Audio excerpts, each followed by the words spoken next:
I want to invite you to a thought experiment. Imagine you are a political leader of a country.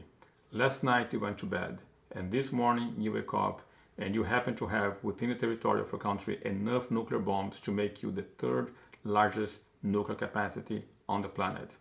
Would you give that up? This is exactly what happened in the history of the geopolitics of the nuclear world. These are the things we're going to be discussing on the presentation of today. The presentation of today is a presentation that I've made for the Academy, and I'm sharing that with you guys here on YouTube.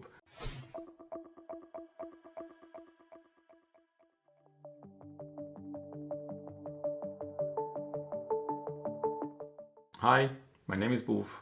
Welcome to Vagabonds YouTube channel. In this channel we talk about cryptocurrencies, geopolitics, macrofinance, and everything else that may affect the performance of your favorite crypto asset. If you do like this kind of content, please subscribe to the channel and click the notification bell. As I say to you, this is a small presentation that I have made on Academy and I'm sharing with you guys. Hope you enjoy. See you in the presentation. All right, everyone, welcome back to another Crypto Vagabonds event. Today is the part 2 of MAD, or Mutual Assured Destruction, or the part 2 of looking at the world from the nuclear perspective, nuclear power. So welcome back to Crypto Vagabonds Academy. Today we're going to have a presentation, and today is Beyond the Coin, and the presentation of today is about MAD, not the magazine, but the Mutual Assured Destruction part 2. Let's show a roadmap and share with you guys how we're going to go. We're going to talk about geopolitics of the atomic bombs. We're going to talk about who can have nuclear bombs. We're going to talk about MAD, the importance of MAD, and the Middle East and MAD. Now, a quick recap of what we saw in part 1. We saw that on part 1, the first atomic bomb and World War II.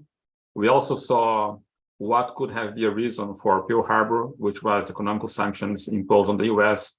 And that is, of course, relevant because there's a lot of sanctions happening today in the world. So the question is, could this trigger an event such as Pearl Harbor? And of course, we look in the past presentation about the 5 countries that can have the atomic bombs. Now, the question is, what about the other countries? And today we're going to be talking about all the other countries. When it's regarding nuclear power, we have all flavors. We have those who had nuclear capacity and they gave it back. We have countries that signed the treaty, build, test, and then say, okay, we have a nuclear bomb, let's sign off the treaty. We have countries that signed the treaty and then gave up. We have countries that woke up one day and say, oh, we have all this nuclear power in our backyard. What are we going to do with it? And then, of course, we have countries that refuse to sign, and we have countries that have signed the treaty and they mysteriously had some nuclear bombs, or they hide the fact that they had nuclear bombs. So let's look at those countries and in which flavors they fall in.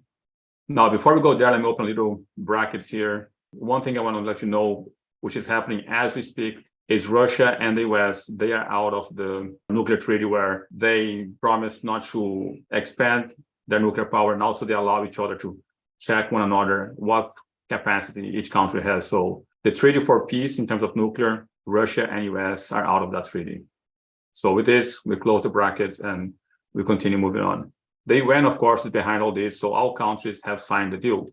All countries except 3. And those countries are India, Pakistan, and Israel. So the very peaceful, vegan Indian, they're like, we want to have nuclear capacity. We're not going to sign any treaty. Pakistan, of course, did not sign. And Israel also did not sign the treaty. And of course, they did not sign, and they went ahead and they acquired nuclear bombs. So here is, for instance, the headlines on India, where you can see that 25 years since the White House collapsed, the India became a nuclear weapon state. And here we have it. They show off. They like to show off they have nuclear capacity. We also have Pakistan, same thing. Here we have it. They parade with their missiles, and Israel is another one. So the Prime Minister of Israel is here. They don't want to make transparent how much nuclear weapons they have and what's their capacity. But here we have Israel with a nuclear capacity. And we also have North Korea. North Korea actually signed a treaty, promised not to do anything. They did it. They acquired a nuclear bomb. They tested, and they say, "Oh, sorry, we're not gonna continue carrying this deal." And I want us to pay attention in North Korea, because North Korea is a country that a lot of people agree that it is a socialist country, a communist country, and they acquired a nuclear capacity. And there's some theories where no one, for instance, the US have gone after many dictators have gone against the communist regime. But there's a theory where a lot of people believe the reason why the US does not attack North Korea is because North Korea has nuclear capacity. Now, there are also countries that woke up one day and they say, oops, we have all this nuclear capacity. What should we do? So on the time of Soviet Union, when Soviet Union dissolved, 3 countries woke up on the next day, realizing they're not part of the Soviet Union, but they have nuclear capacity. And those are Ukraine, Belarus, and Kazakhstan. And there was a lot of effort to ask those countries to give back those weapons. So that's exactly what happened. The USSR fell, and the international community kind of went back to them and said, can you please give that everything back to Russia? And of course, there was an assistance offered in return for them returning those things. Another thing is there was an interest on returning those because the controls for those nuclear heads were in the hands of the Russians. Now, Belarus accepted without any problem, and so did Kazakhstan. However, Ukraine said, nah, you want to hold the nuclear capacity we got here. We don't want to give back to Russia. So it took extra effort to convince the Ukrainians. And the reason that Ukrainians gave was they do not trust Russia. There was a lot of distrust. But of course, there was a lot of pressure, especially coming from the US and from Britain, where they kind of asked Ukraine, give back everything back to Russia, and we're going to protect you in return. So another thing, again, the remote controls or the controls for the nuclear heads were already in the hands of Russia. They were not in the hands of the Ukrainians. And they accepted with the conditions of, in case there was a violence attack from Russia towards Ukraine, Great Britain, France, I think Great Britain, France, and US would come in their defense. So the agreement was there of no violence, but guess what? Ukraine signed, they gave it back, and here we have it, Russia invading Ukraine. So the question is, was it a right decision? Is the US and the Great Britain fulfilling their commitment? What also changed with the invasion of Ukraine is another thing. Belarus had it, gave back to Russia. Now Russia is placing nuclear heads back in Belarus. So Belarus is another example of a country that woke up, had nuclear capacity, gave it back to Russia, and now is receiving back. And of course, weapons are coming to Belarus, not only because of the invasion of Ukraine, but also because Finland became part of NATO.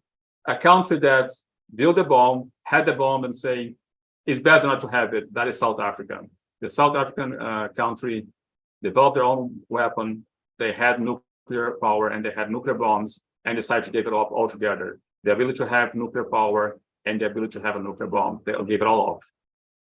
So here's a map for you guys to look at the world in terms of countries that have nuclear capacity. So in yellow, we have countries that woke up in the morning and gave it back, which are here, Belarus, Ukraine. Countries that are kind of obligated to have nuclear capacity. You have here US, Great Britain, France, and China, and of course, USSR. And you have those who didn't sign the treaty and have a bomb, which is here in red, which is, of course, Pakistan, India. And you have those who signed the treaty and broke the deal, which is right here in orange, North Korea. So you have all flavors. And I think this map will have to be updated. We need to add Belarus as a country that had it, gave it back, and now have it again. So the flavors continue to vary on nuclear capacity. There are also countries that are neither. They just build clandestine nuclear programs. And we're going to talk about those now. Iran is one of them. Iran is a country that is acquiring nuclear capacity. And one of the countries that help Iran to do this is Argentina. Iran has signed the treaty, had promised not to develop any nuclear capacity, but they have done that. And here's a map on Iran nuclear facilities. And you can see here the locations for the nuclear facilities. Now, there's 2 countries that help Iran. One is Argentina, have helped in the past. Another one is Russia. Russia has close ties with Iran, and Russia is the largest producer of nuclear power on the planet. So they are the one helping Iran. Of course, Iran does not allow anyone to inspect their facilities, so there's no way to know how much power they are having in terms of nuclear power and what they're doing, and how much more they are acquiring from Russia.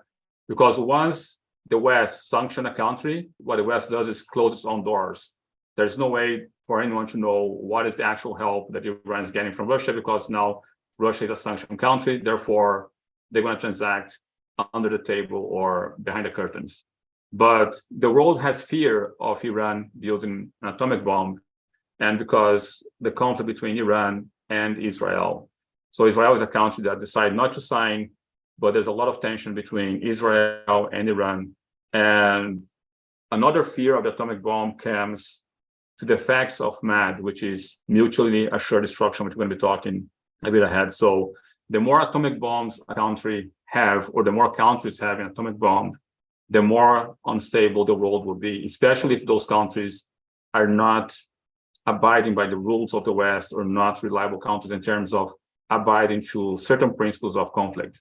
So let's talk about Brazil and Argentina, and then we're going to get back into MAD. Because Brazil and Argentina, they try to have an atomic bomb. And my concern is I'm more scared of Brazil and Argentina having nuclear bombs than I would be of Iran, for instance. But Brazil wanted to have an atomic bomb program. Brazil has nuclear energy, but not nuclear capacity in terms of bomb. Argentina was developing the same, and Argentina was helping Iran in the past. So a little brackets here again.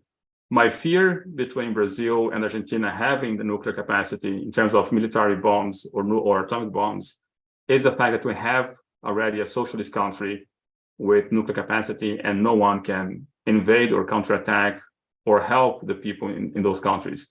Brazil is becoming extremely socialist, in my view, so is Argentina. So once a nation becomes socialist, that nation becomes bankrupt, it can become a dictator and can become tyrannical towards their population.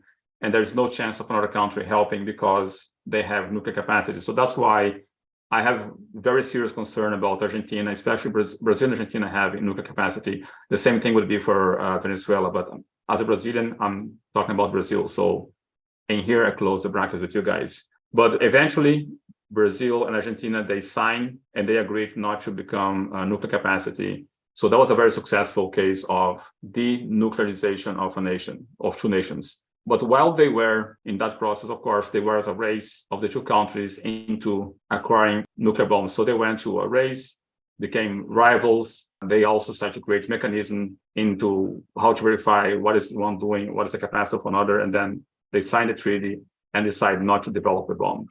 Now, countries that signed the treaty and build behind the curtains, another one is Libya. Libya has also acquired nuclear capacity. They have their own nuclear program. They suppose haven't given it up. And guess what? When the inspections went there, they found 2.5 tons of uranium just lost. They forgot they had this amount of uranium. And of course, that means they are behind the curtains building their own nuclear bombs. When you see all of these countries signing, trying to acquire nuclear bombs, giving it up, the question is why to have nuclear programs? Why to have a nuclear bomb? What is the reason behind it? Why is it so important to acquire a nuclear bomb? So that's the question we're going to be addressing here now. And of course, the main response is defense. You have the ability to defend yourself by having MAD, which is the mutually assured destruction. That gives you power over your opponent. Your opponent knows you have nuclear capacity. That gives you a power of defense. And you may ask, what is the utility, right? Why should I have a weapon that can eradicate the entire population of any nation? It takes about 25 to 30 nuclear bombs to just erase humanity from the entire planet. The number is not accurate, but somewhere between 25 to 30 nuclear bombs would be enough to eradicate humanity from the entire planet. And of course, once you have that amount of power to destroy everything, your opponent is very likely not to attack you. So the main goal is to have deterrence. And deterrence, of course, is the action of discouraging your opponents from attacking you because they have fear of the consequences. And of course, when you say, okay, I have a nuclear bomb, I can totally annihilate my opponent, how can I ensure that my opponent doesn't destroy me first, right? Because it's supposed to intimidate your opponent. And the question is how to do that. Once you have nuclear capacity, you have the capacity to annihilate and eradicate, erase a nation's population. And that is a very strong threat, and that prevents enemies from attacking you. That's pretty much it. So if your enemy attack you, they will suffer greatly. That's pretty much what nuclear capacity gives a nation. The question is, let's say, for instance, if Great Britain gets attacked, let's say someone sends 5 nuclear bombs to Great Britain, and then Great Britain becomes totally eradicated. There's no one surviving, right? Then that is the idea of balance. That's the idea of mad, mutually assured destruction. The bomb gives you that, but the question is, how can the UK retaliate? This technology is supposed to give you the ability to retaliate. So let's say, for instance, UK became totally annihilated, and how can now UK respond? So that's a question that I want you guys to think about it, right? Because that is where the answer to that question is what gives the origin to this term, MAD, mutually assured destruction. Even if your enemy destroys you first, you have the chance to destroy your enemy. And that's pretty much what MAD stands for, mutual assured destruction. So the question I have to you guys to begin to think about is how? How, if Russia eradicates all the population from UK, how is it that UK can respond? Why would Russia be afraid if you eradicate your enemy first? So that is a question I have for you. How can a country retaliate if that country has been totally destroyed? So I just used the example of UK because it's an island. So if you destroy the population of that island, how can it be that the UK would be able to counterattack an enemy after the entire country has been destroyed? So there's a question I have for you guys to think upon and to reflect upon, and try to put answers on the chat if you want. But it's a question I want you guys to think about. So let's give a recap. We talk about India, Pakistan, Israel, how they didn't sign the bomb. We talk about countries that gave up the bomb after waking up one morning and having nuclear capacity. We talk about South Africa that managed to build their bomb and gave it back. We talk about Libya, Brazil, Argentina, and we talk about why to have nuclear weapons. Now, the question still remains in the air. How can a country retaliate if it was totally annihilated, meaning it got attacked first by nuclear bombs? And this is the question that we're going to be answering on the presentation number 3. So for now, I leave the question to you guys. And if you guys want to find out the answer, just be here for the 3rd presentation. And I will let you know, how is it possible that a country that's been totally destroyed and dead, and that country can still, as dead, be able to counterattack? So with this, I end the presentation of today, and I hand everything to you guys.